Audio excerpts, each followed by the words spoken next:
теперь обращусь к теме школ, орденов и братств, где обучают магии и совершают над учениками инициации, то есть посвящение. Любое такое посвящение подразумевает смерть для прошлой жизни и рождение для новой, но не дает человеку особых знаний или реализационной власти, хотя и одаривает посвященного правом, и именно правом пользоваться этой властью при ее получении.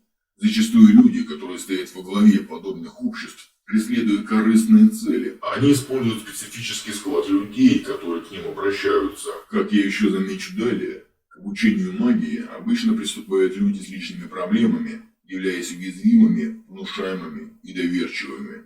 Поэтому создатели многочисленных школ, обучающих магии, экстрасенсорике и оказывающих подобные услуги, продают ученикам не что иное, как свои собственные вымыслы. Примером может послужить школа магии Атлантиды Бориса Моносова, как его величают ученики, после лекции которого вы уже будете готовы надеть шлем с нарисованными на нем крестиками и ноликами. Его еще можно подключать к розетке и поднимать таким способом свой, так сказать, энергетический уровень. Автор патента считает, что технология была взята у людей, населяющих Атлантиду. Не менее трагична судьба и тех, кто общается с ангелами, а потом с балкона начинает свое восхождение по лестнице Иакова. Вам стоит запомнить следующие моменты. Во-первых, технически в магии нет таких тайн, которые можно сокрыть.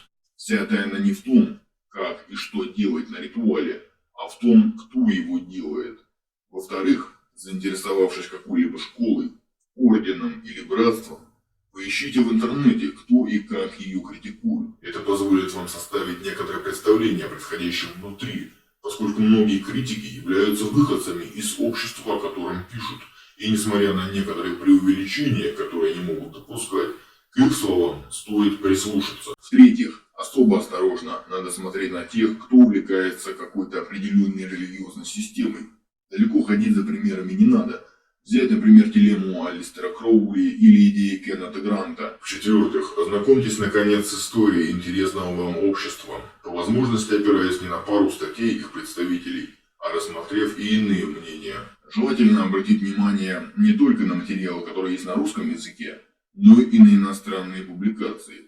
Если вы не владеете языком, всегда можно найти того, кто вам поможет в этом. В любом случае, главное делать свой выбор осознанно, насколько это позволяет обстоятельства, чтобы потом вам не было мучительно больно за бесцельно прожитые годы. В-пятых, не стоит серьезно относиться к людям, смешивающим магию и секс. Сакрализация секса может быть двух видов.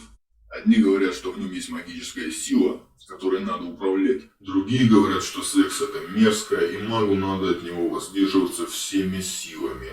Оба эти вида сакрализации половых отношений проявляются больше или меньше во время тех или иных социальных или личных потрясений, но магу не стоит придавать этому значения. Некоторые ритуалы подразумевают определенное воздержание от вообще любых телесных удовольствий, но это отдельные случаи, где сексу не отводится такой важной роли, как кажется некоторым озабоченным индивидам. Соответственно, магия приводит к развалу семьи точно так же, как если бы у человека появилось в жизни новое увлечение. Нет ничего магического в том, что какая-нибудь девушка бросила парня и ушла к парашютисту вскоре после того, как активно занялась парашютным спортом. В случае с занятиями магией та же картина. Вообще любая сакрализация секса в магии основана на том, что подавляющее большинство людей, которые пытаются начать этим заниматься, имеют проблемы в личной жизни и пытаются их решить.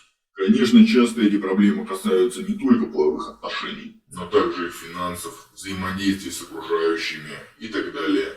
В конечном счете, такой индивид реализует свое желание, и интерес к магии у него пропадает.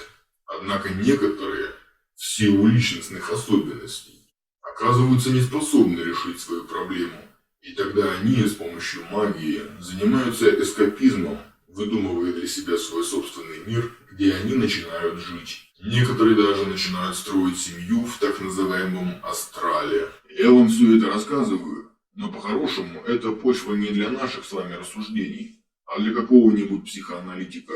Кстати говоря о психоанализе и конкретно о Карле Густаве Юнге и его теории синхроничности, Надо отметить, что перевод магии в категорию психологии неуместен, поскольку приводит к тому, что человек оказывается не способен понять магию и эффективно ею заниматься. Наконец, в-шестых, читайте биографии. Вы обнаружите, что мало кто из практиков магических или парамагических техник умер спокойной смертью, а собственные дети его пережили. Из этого вы сможете сделать полезные для себя выводы о том, чем стоит или не стоит заниматься. Примером можно черпать не только из биографий давно покойных, но и тех, кто скончался не так давно. Среди малоизвестных случаев я сам был свидетелем разного рода трагических событий, приведших к смерти дочери одной моей знакомой целительницы. Поэтому она особливо просила меня предупредить вас о печальных последствиях неправильных занятий разными практиками.